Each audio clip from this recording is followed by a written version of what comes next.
بسم اللہ الرحمن الرحیم نحمدہ ونصلی علی رسولہ الکریم۔ جیسا کہ قومی اسمبلی میں قائد حزب اختلاف نے آج کے دن کو مبارک دن قرار دیا کہ ہم نے حزب اختلاف کی بینچوں پر بیٹھنے والے تمام لوگوں نے، تمام پارٹیوں نے اس بات پر اتفاق کیا ہے کہ ایک جوائنٹ اپوزیشن کا کردار ادا کیا جائے گا، مشترکہ حکمت عملی اور مشترکہ اقدامات وہ باہمی مشاورت کے ساتھ سر انجام پائیں گے، اور کچھ چیزیں جو ہم سب کے مد نظر ہیں اور اس پر سب کا ایک اتفاق رائے ہے کہ ملک میں اس وقت امن و امان کی صورتحال انتہائی مخدوش ہے۔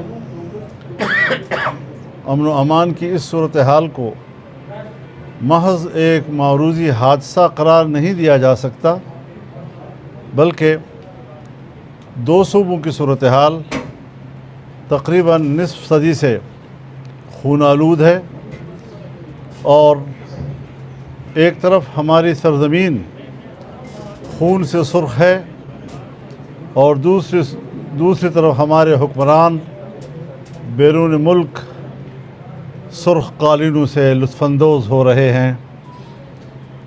تو درون درچ کر دی کہ برون خانہ آئی، ذرا اپنے گھر کا حال تو لے لو، اندر کی ساری کمزوریوں کو بیرونی اسفار اور لال قالینوں سے نہیں چھپایا جا سکتا۔ امن و امان اگر خراب ہے تو ملک کی معیشت بری طرح متاثر ہے۔ ہم ہندوستان کے ساتھ جنگ کی باتیں کرتے ہیں، ہندوستان کے ساتھ ہم تقابل کی باتیں کرتے ہیں۔ آئیے ذرا دیکھیں تو صحیح کہ آج بھارت دنیا کا چوتھی معیشت بن چکا ہے، اور 600 سے 700 ارب ڈالر کا زر مبادلہ کے ذخائر کا مالک بنا ہے، اور ہم کہاں کھڑے ہیں؟ عدلیہ کے حوالے سے ہم کہاں کھڑے ہیں؟ پوری دنیا میں ہماری رینکنگ کیا ہے؟ معیشت کے حوالے سے ہم کہاں کھڑے ہیں؟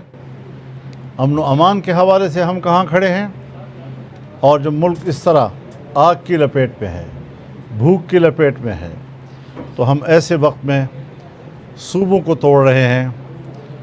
ہمارا اس پر بھی اتفاق رائے ہے کہ یہ وقت صوبوں کی تقسیم کا نہیں ہے، نہ ماحول ہے نہ اس کے لیے تیاری ہے۔ البتہ بد اعتمادی بڑھے گی کہ ایک زمانے سے 18ویں ترمیم مقتدرہ کی حلق کا کانٹا ہے، اسے ہر قیمت پر NFC ایوارڈ کو ختم کرنا ہے، اور صوبوں کے جو وسائل ہیں، معدنی ذخائر ہیں، ان کو اپنے گرفت میں لینا ہے۔ اس کے لیے صوبوں کو کمزور کرنا، ان کو توڑنا، نئی یونٹ بنانا۔ تو اس حوالے سے ہم سب کا اتفاق ہے کہ یہ وقت اور اس طرح کے اقدامات ریاستی سطح پر، ملکی سطح پر پاکستان اس کا متحمل نہیں ہو سکے گا۔ کشمیر کی صورتحال ابتر ہے۔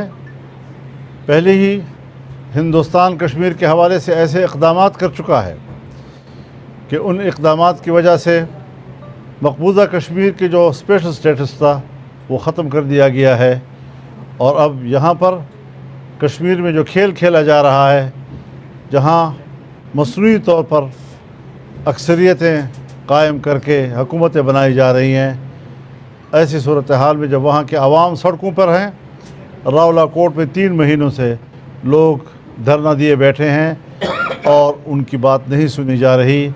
عوام کے مسائل کے حل کی بجائے احتجاج کرنے پر اور مطالبہ کرنے پر انہیں تشدد کا نشانہ بنایا جا رہا ہے۔ اس قسم کے اقدامات، اور پھر ہمارے ملک میں سیاسی قیدی جیلوں میں ہیں، ان سیاسی قیدیوں کی رہائی کے لیے کوئی وجوہات نہیں ہے کہ ملک کے جیلیں جو ہیں وہ سیاسی قیدیوں سے بھری پڑی ہوں،